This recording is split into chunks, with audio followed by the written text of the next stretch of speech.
Hey everyone, Technoman here with a video for you guys. In today's video, I'm going to show you how to voice record on your iPhone. So let's get started. Now your iPhone has a built-in tool that will allow you to do voice recording right on the phone and save it and also send it as well. So first thing you want to do on your iPhone is find this folder that's called Utilities. Now you can also search it up by pulling down the menu and search for voice memo. But if you go in this folder, you'll see there's an app already built into your iPhone called voice memos. Now if you don't have it for some reason or can't search it, you can always download it.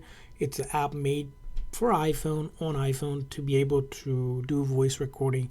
In order to do that, you're going to hit continue here, and in order to record a voice, all you're going to do is click on that option, and as you can see, this is a voice recording example.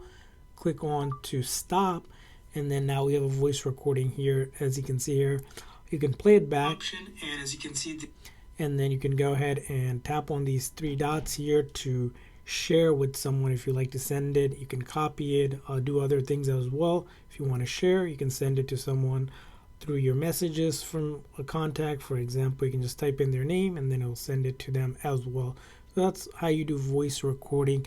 Now another way you might consider doing voice recording, if you want to send it to someone, you can do it directly on the message app itself. So if you go into your messages, you're going to go ahead and select a contact or create a new message for a contact.